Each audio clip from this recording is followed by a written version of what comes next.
Yes, of course, my entire ADB, the entertainment kuna bachira nti Apex TV, the online TV station mu Western Uganda. Of course, tubantukusiyaho information yone kwani kwata aba celeb kandi chindi tukwetana ba celeb abo mu Western Uganda, East Africa na bra of course. Yes, right now na yigitohome shongo zimba mweta Lauben T. Of course nakubona natugambira music iri itambuleta na kuchimwe chona. Nakwachiriwe chitini sa Lauben T. Yakora barimba today right now. Ngoto yanguhi. Aha. Mukananye nakwachira. Kandi nabareba Apex TV nabachira. Okay. Mwe bari kubayo. To yanjure je Lauben T nuwoha amazina genye nombu kashikana gabo. Lauben T short form. Ekizo bichawo no kunda kurondeza bitakukwata.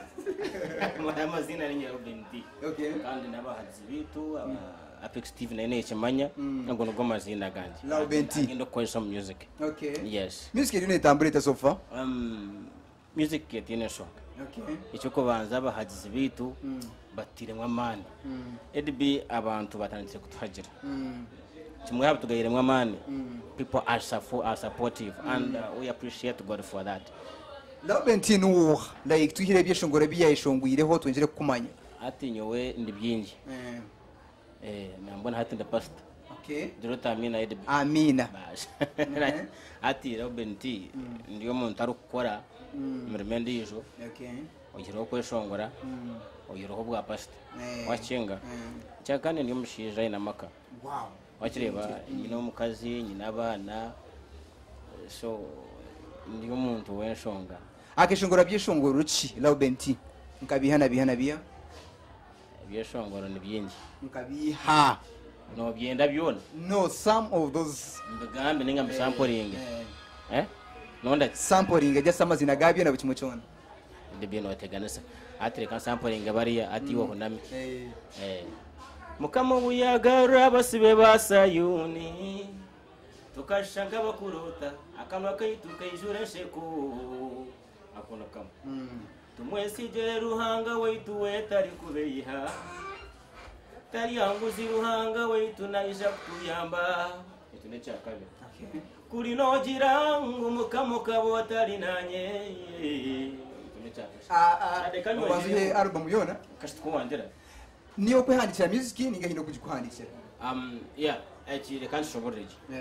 One ninya handikira in studio ero gukora audio ninya producingira konka enyuma y'ebyeshongoro byanje ntari abantu bingi. Okay. One nimpandika nchaza kwandika mfuna buku scrutinizing abo kuditinge binahandika byabonera ni matchinga message ni yejo bakoreshereza ba editing akireba nazo production nyewe ni intera nka producer komo shonga my feeling konka ni nkoresha ba other producers bakwiza kuriramu no kweditingamu na naba editors kweditinga byeshonga ya producing korango cyashongo cya message nongi cya recording waje kandi cyashoboreje na wenchi some artists other artists minoshanga na ikoreche shungura cyekora cyonka imarira buri cyo nta wenchi no atunatundira mu nshaka za Apex TV kanga bara bakutureba omweshongoji to kwasa korra bwango bumwe in fact even we producers producer okoreche shongoro turungi to kukorra bwango bwo bwonka no man is an island wachireba so abeshongozi bingi abakunda gukora imito yabo no kundo kwemarira ndetse mwahabereye music yitu etagira quality nonje wachireba abakwananye no wundi producer mweshongozi yakoreche shongoro wanje ukashanga nyine kuchikoraje obwiro bwingi niwe nitekamo ideas z'abandi bantu bahako batarukumanya so wona sigara ngo of course tukozirwe nyewe nja kwa namanya kandi konkanyo nimbanye no oyambuga abandi bantu actually every good producer warahurireho takora wenga wazo musize abajungu mbakwereka it is written by so and so edited by so and so tajira mu studio arho watire ngoma arho watire percussions arho watire bass guitar arho wakwasira maraka waga editing arho ku mixinga arho ku masteringa umunsi y'abajungu that is why they are music to hortiza tujegeraho wakireba konka turemgo ka standard yabo simply because itokutukobereba tuyanango cyakozurwa nanka byona mbigite mbokore nyenga music itegmane CSK.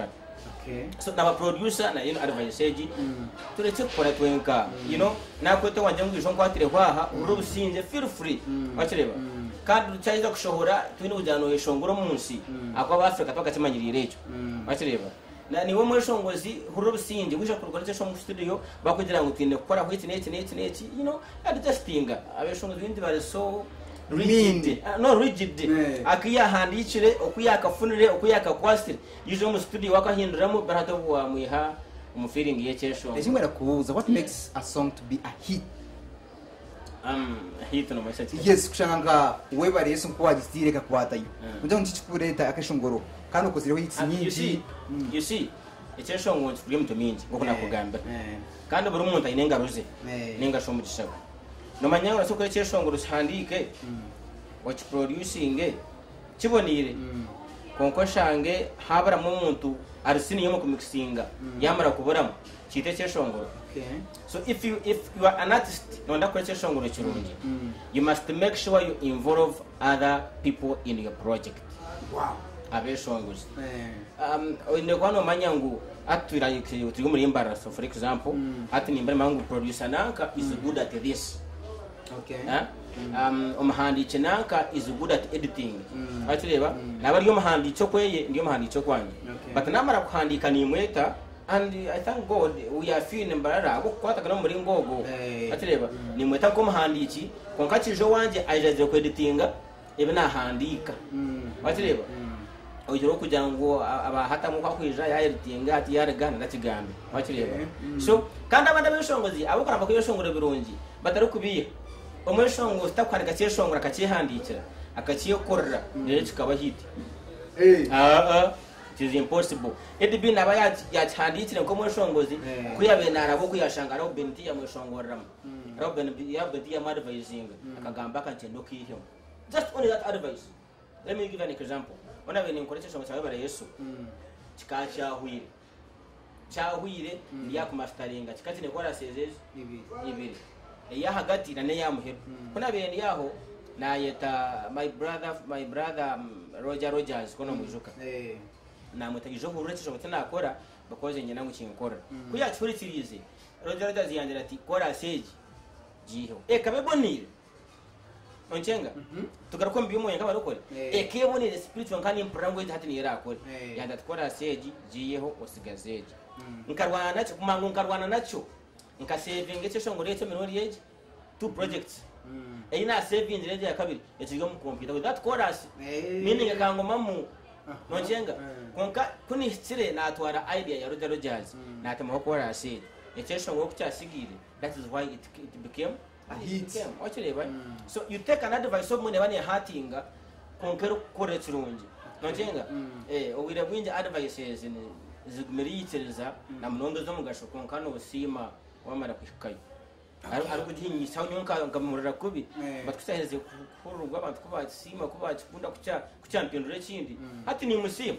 Wow, thank you so much. Nje yaba habura abantu abajumba turi right now. Enkumi 2011 sofe yone tambreta ibishungore bimwe bisiane biha ebiwo ebyawo hati nyuma ho mpeza kushoza aho bweshereko bwanje Yesu manyani we bweshereko bwanje ihembe ryo kujunwa kwanje kandi niwe yumwana kangambe woti neso ngo bweshereko bwawe tuyine ho kuza ekishongo sinisiya shubize sikatije na video yacu kandi kumangu music ne tambura amangu nyine concert kandi nza kwishari yecho tugambire concert ndiari to be expecting Apex TV ni Lauben. Abantu bakambaza concert bambanja concert show yambera show bari kumpitera hanga yanyamba natunga umutima go kwiteza ngo njikota show it neko kibanza cha December because kutumire buri kibanza sokati wa Uncle Speed Garden. Wow it will be a Sunday and Bueno abari ba Apex TV atumugambiye nabandi Lauben concert najireta kibanza December concert stage EDB nino kimanyambuye ntukushabaka ya akarango akona kukubanza nubuno buza kwije kandi mbona cyo kiriya nyenda kwishongora manya hari bishongora bingi iyo abantu batakumanya ni nyenda kwishongora izoberyo hanganyambe atwese nungi hanganyambe bantu mwena mwije ni nyenda kwishongora ni nyenda waza kuruga hari urwo hijuro moyo. Wow, thank you so much. right now commotion uzuye kwananda ku joining music no muhaburo tangwa akora atana nata bure mu nawe yahinduka echo Lauben TV inyuma aho katunga aho shongozi akije wanja studio first time aizere ko shongora ibyo shonga kayine in fact yesterday no terire arikumbuza ergon arikumawuni ko nayo iyo shonga yine mukaga nanda bakore audio the same day abakore video the same day kunje kumwadvising ati we no ndakonde mesa nwande natyo kumwadvising mpaka hayichirize bakireba so abeshongozi wana kuta home kweshongora kana ka music you must make sure you be ready to be teachable if you cannot be taught then you will not learn and if you cannot learn you will not reach anywhere bakireba nitira abantu nyondo kana ka music